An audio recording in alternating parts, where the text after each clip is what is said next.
जय श्री कृष्ण स्टूडेंट, आज हम करेंगे कि वर्क डन को हम काइनेटिक एनर्जी में कैसे कन्वर्ट करते हैं। जैसे कि आपको मालूम है कि काइनेटिक एनर्जी का जो फॉर्मूला होता है half mv square, where m is the mass and v is the velocity, and work done का जो फॉर्मूला होता है w is equal to f into S, where f is equal to force and s is equal to displacement.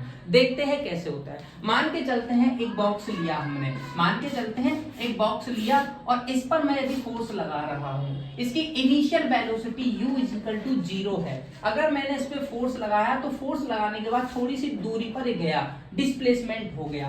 अब ये मान के चलते हैं यहां पर पहुंच गया। जब इसकी वेलोसिटी क्या है, v है, इनिशियल वेलोसिटी इसकी 0 है। अब मैं इसका फोर्स निकालता हूं तो फोर्स निकालने के लिए सिंपल न्यूटन सेकंड लॉ होता है F is equal to ma। इतनी बात क्लियर।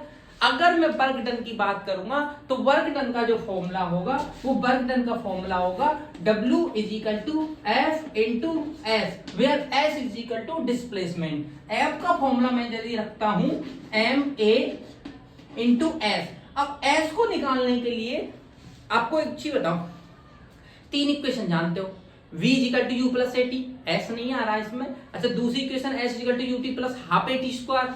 तीसरी इक्वेशन जो है, तीसरी इक्वेशन से मैं इस s को निकालता हूं। तीसरी इक्वेशन कहते हैं b square minus u square is equal to 2as। इस s को फाइंड करने के लिए 2a इधर आ जाएगा। इस वैल्यू को मैं इस जगह पुट करता हूं, ध्यान से देखो, ma इंटू एस की वैल्यू अगर मैं निकालता हूं तो 2a जो है इधर जाएगा, तो क्या यही आएगा v square minus u square is equal upon 2a, यही आएगा। आएगा कि नहीं आएगा? अब देखते हैं। देखो, ये 2a से जो है वो a से कैंसिल हो गया। अब जो u है, क्या मैंने अभी बताया, u इनिशियल वेलोसिटी है और u क्या हो जाएगा, 0 हो जाएगा। अच्छा, 0 ये हो गया तो बच क्या रहा है, एक m बच रहा है, एक v बच रहा है, एक 2 बच रहा है, यानी कि आपका जो वर्क डन है वो एक m बच रहा है, एक v स्क्वायर बच रहा है, एक 2 बच रहा है। क्या यही पोटेंशियल एनर्जी, क्या सॉरी पोटेंशियल एनर्जी, क्या यही काइनेटिक एनर्जी होती है? Kinetic energy half mv square, kinetic energy यही तो होती है, हाफ mv स्क्वायर। इसी को हम क्या बोल देते हैं, काइनेटिक एनर्जी। इसका मतलब ये हुआ कि वर्क डन को हम काइनेटिक एनर्जी भी बोल सकते हैं, इसीलिए तो उसकी वर्क डन की असाइनमेंट जूल होती है। समझना? कोई भी क्वेश्चन इससे रिलेटेड है तो आप कमेंट बॉक्स में उसे लिख सकते हो। थैंक्स बच्चों।